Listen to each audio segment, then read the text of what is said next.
Welcome to the Surviving to Thriving podcast with Jim Squire. I'm a registered psychotherapist here in Toronto, Canada. And this is actually my 13th episode. The title of this episode, the topic is The Power of Reiki Energy Work. And my guest for this episode is Julie Hinton-Green. She's a Reiki master, and I'm going to let her kind of introduce herself now. Hi, Jim. Thank you so much for having me on. And I always love sharing some extra knowledge to people that might not know about Reiki or energy work. I guess I'll give you a little spiel about myself and then tell you how energy work came into my life.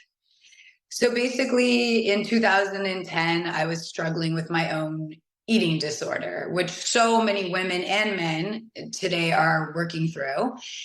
And I started talking to the Reiki therapist, and instead of just focusing on the outer body and where I was at, she kind of brought me back into my own timeline, looking at what was it like when you were a young child? Did you ever hear people talk about the word fat and stuff like that? And it really resonated with me because I did grow up hearing my dad call my mom fat my entire life. And it was almost at that moment that she started doing energy work on me that I realized there's so many more things going on deeper than just the surface.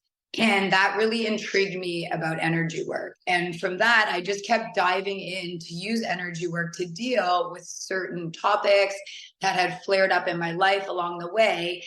And every time I left that session, it almost opened up another door of something that I needed to work on.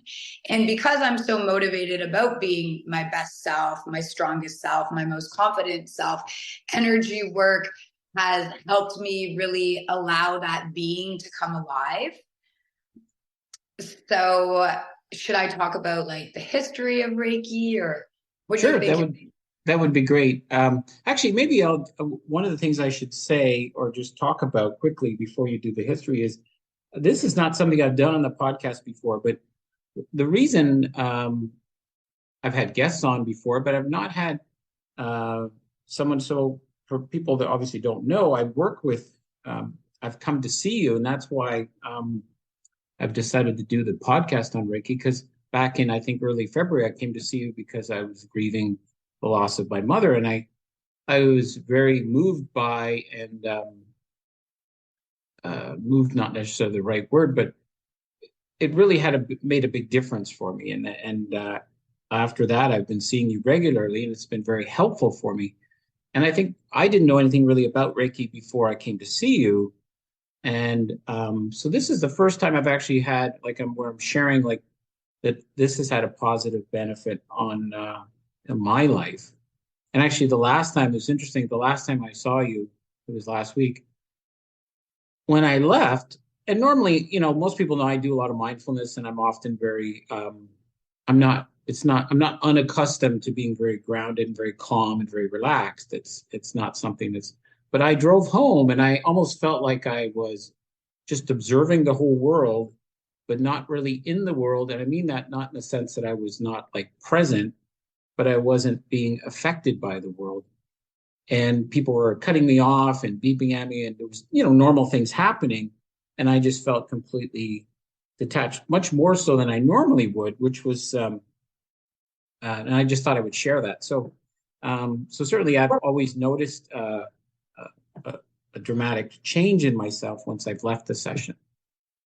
And I just wanted to add to that, not cut you off, of course, Jim, but detachment is one of the most powerful things that energy work can help us do. Energy work is not going to change the reality that you've already lived, but it's going to allow these energy cords that are sometimes wound up in our central nervous system so tightly to slowly start to open and disintegrate. Again, in my own timeline, there were some things that my dad had done to me that was so inappropriate.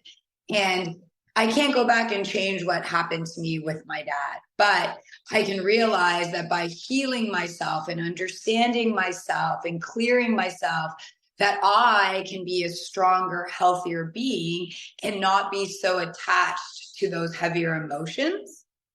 Wow. Yeah, Yeah. no, that's certainly, yeah, that's true. That's what we would in mindfulness. It's detachment. So some people get confused what that means, but um, but no, I think it'd be great for you to now give us a bit of the history of Reiki. I know that it became popular in Japan, but I don't know uh, much more about it than that. So, Right. So it did originate in Japan, and then they brought it to the Western civilization in about 1912. And, originally it always starts off with a small community of people who do it, and then they share these, what we call symbols, but really they're portholes and vortexes that are being opened up for you.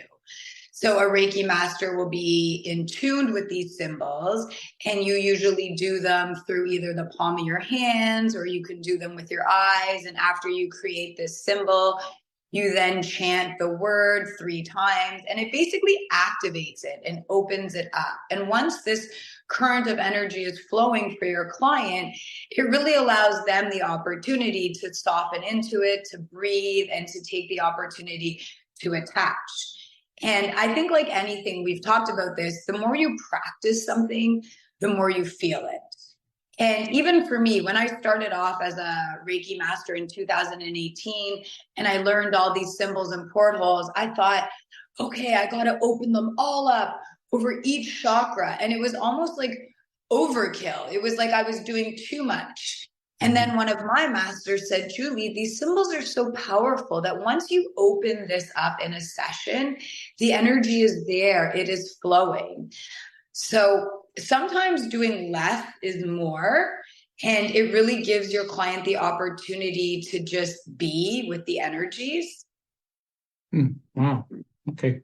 Thank you. I did read a bit about in Japan how when it started, uh, how it was just kind of being shared with people. I don't think they were really even charging people. People were just and there people were seeking out these Reiki masters because word of mouth was getting around that of course they didn't have like healthcare like we know now, right? So and so people were for various things were going and so that's another thing I wanted to sort of ask about just in terms of what are some of the common things that Reiki is used for? What are some of the I know anxiety and depression are one, but what else? And before I answer that very valuable question, Jim, I even want to just step back and say, although Reiki is only associated with a few symbols, again, which represents Mm, portals and vortexes, there's so many other studies. So there's Tibetan monks that have been studying their own symbols that open up a different frequency, a different vibration. So it's not just coming from the Japanese practice, but in the Indian practice, they have their own. Oh, my dog is trying to get in. I'm just going to open the door so we don't hear scratching in the background. But every culture kind of has their own way to attach to energy work. So although it originated in Japan and they have a very strong presence, any human being on earth who wants to channel healing energy has the ability to do it. You wow. don't have to be a chosen one. You just have to set the intention that you want to help others, you want to bring healing and light. And some of the benefits, like you were talking about, besides anxiety and depression, is and detachment, because we talked about that, but helping your blood flow, helping circulation, allowing your central nervous system to relax.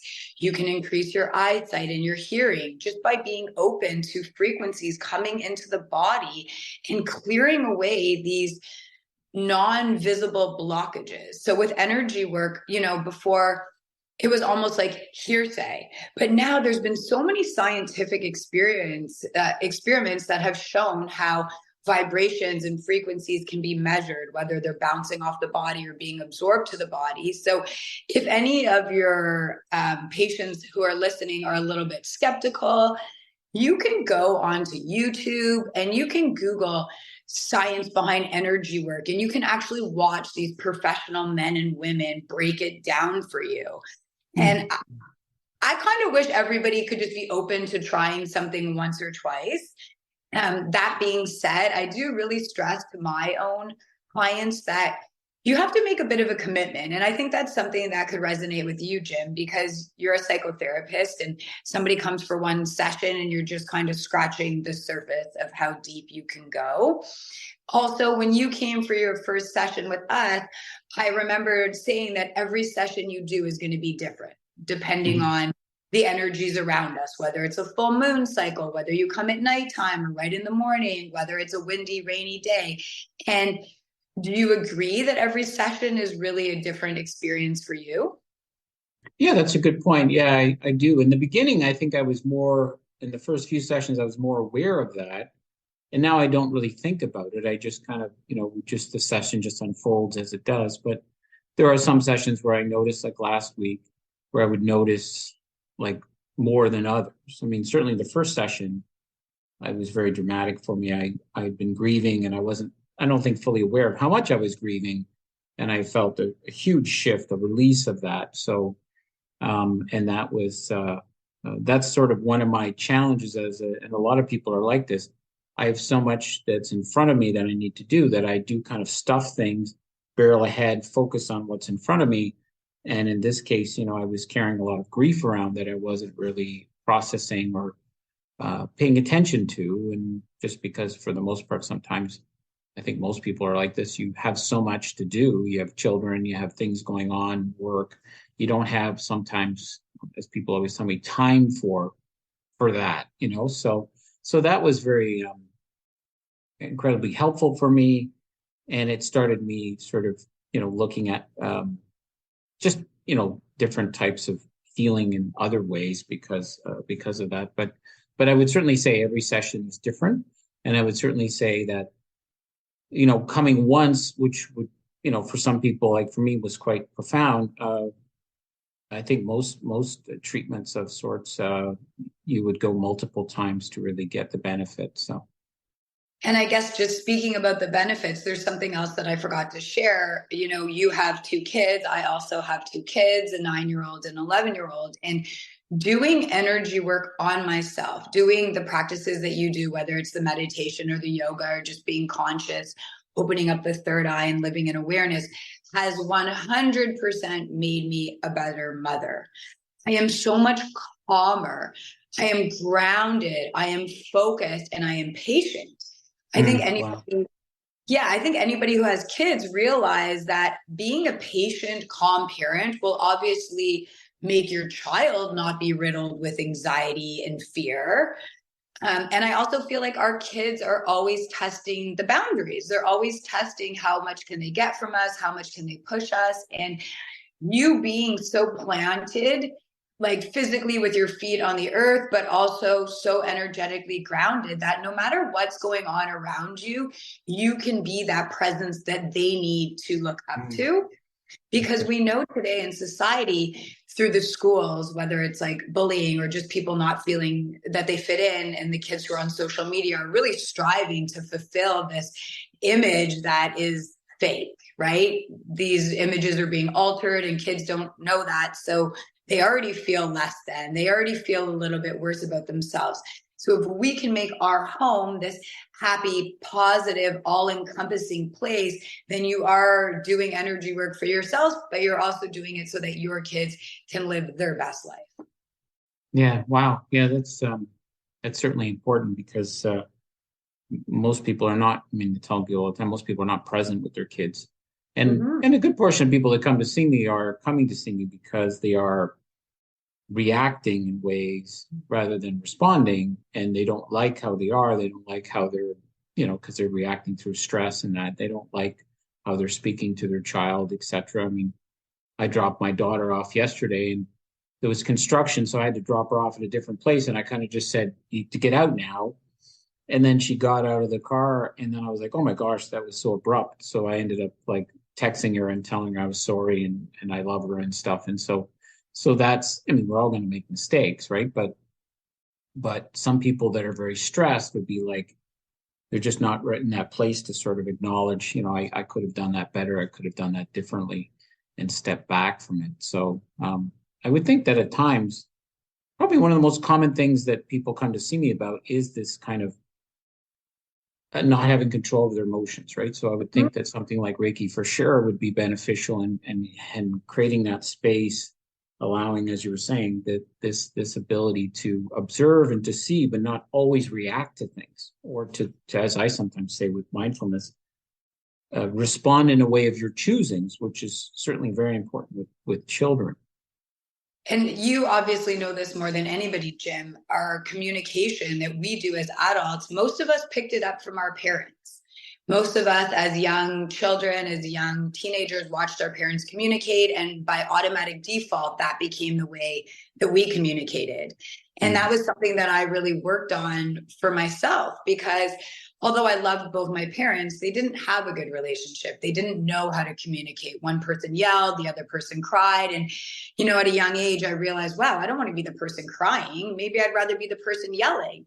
And then I Mm. got to a point in my own life where I realized, wait a minute, neither of those work for me. I don't want to be either of those people. I want to be me. How do I become me? How do I learn how to look into somebody's eyes? How do I learn how to take criticism and feedback and not be automatically on the defense? And I think part of our own growth and part of our own confidence is acknowledgement. So the fact that you could drop your daughter off and realize, wow, man, I kind of just got frazzled myself and sent her on her way, to be able to do that follow-up text shows your own growth and your own, like love for her, where some parents would be so busy that they just jump into a work meeting, and then that child is left feeling a little bit, a little bit off. Yeah, no, it's a good point. Yeah.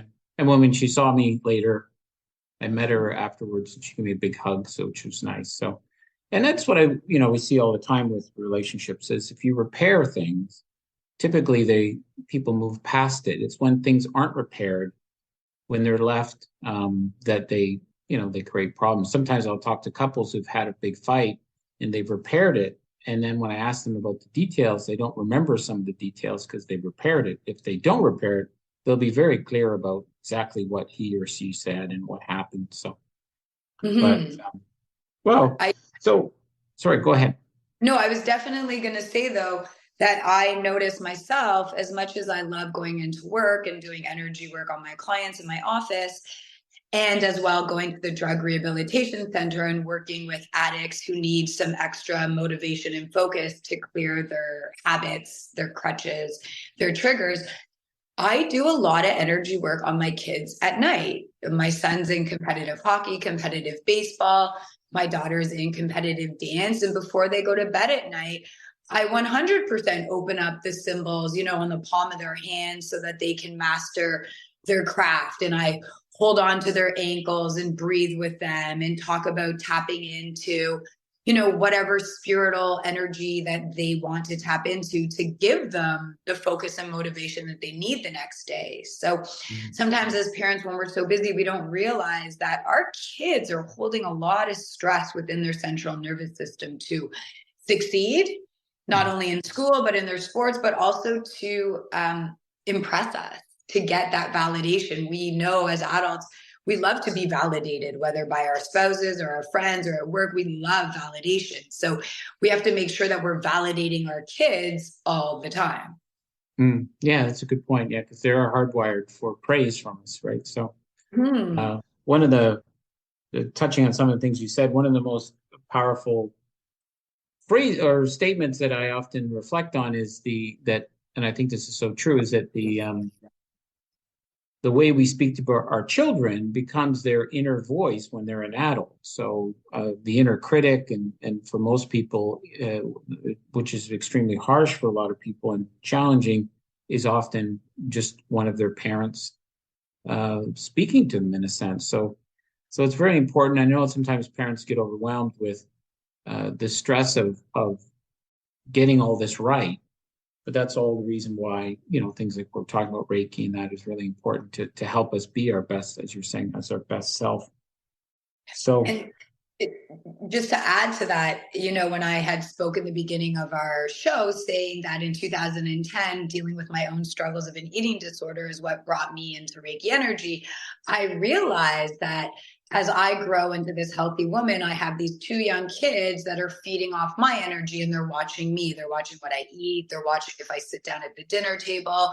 They're watching the clothes I buy. And I had to do the work to be aware. I know for me, because my mom always got me to sit down at the dinner table till I ate all my food, I went the opposite way. I would literally sit at the dinner table and not eat my food till I went to bed. And I said to myself, I'm not going to do that to my kids. If they want to eat their food, they're going to eat it. If they feel like their bellies are full and they don't want to eat it, they're not going to eat it. So I kind of had my own trauma about sitting down at the dinner table. So when my kids were younger, I would sit them at the island and I would obviously feed them a nourishing meal, and I would stand and I would kind of pick at things, but I would never really sit down with them.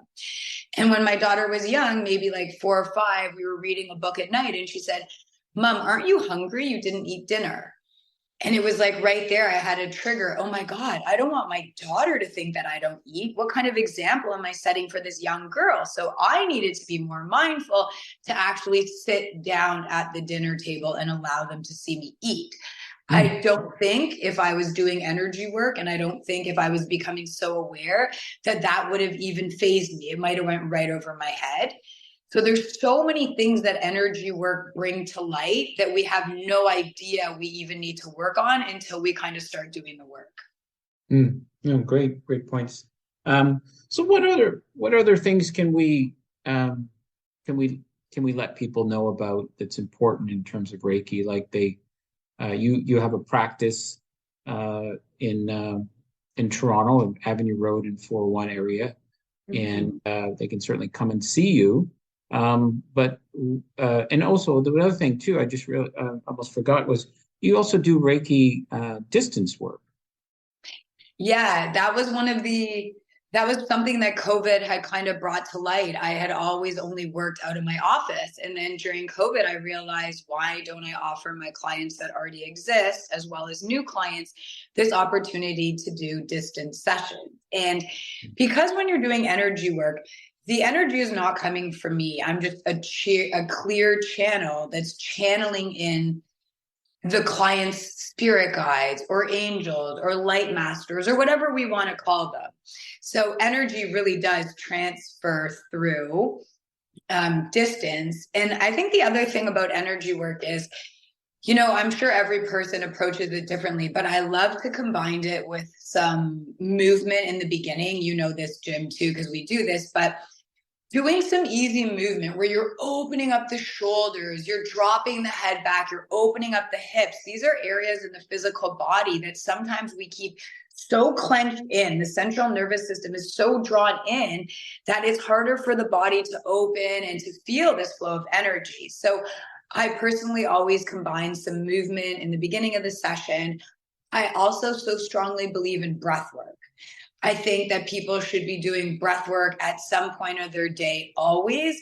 We know that doing breath work in the morning and doing meditation in the morning is the best. That's usually not possible for most people, so they bring it in the nighttime. But anytime that you can just bring yourself into that calm state and you can focus on your breath and you can focus on grounding and clearing and calming is amazing. And of course, I would love people to come see me, but even just them going for walks in nature and rolling their shoulders back and drawing their belly in and breathing in this fresh air will help them change their vibration and frequency. Oh, yeah, great points. Yeah, no, that's one of the things a lot of my clients struggle with meditation, so I often get them doing mindful walking, where they're doing the deep breathing and they're kind of meditating, but in a sense, but they're moving. So I think it's easier for them to keep their attention and stuff. So great. Well, I appreciate you being with us. And I mean, it's been really informative for me too. So what I'll do is, for people that are interested, I will include a link to Julie's website with the episode when I post it. So if you're listening to this, just look underneath and somewhere, and you'll find a link to her website. So, and I do appreciate you being here and taking this time. And for sure, Jim, I love talking. I feel like I could talk for hours with you. Yeah, maybe even if some of your patients have questions, they can reach out to you and we can find a way to get them answered, because sometimes sparking people's attentions just bring a whole flood of questions, and it'll be nice to be able to help people understand more and more as they go. Yeah, that's a great point. Yeah, I always encourage that, and I will encourage that when I post it on social media, that people can have any questions. So great. Okay. Well, thanks so much. Thanks, Jim. Have a great day, Okay. You everyone. too. Okay. Bye. Bye.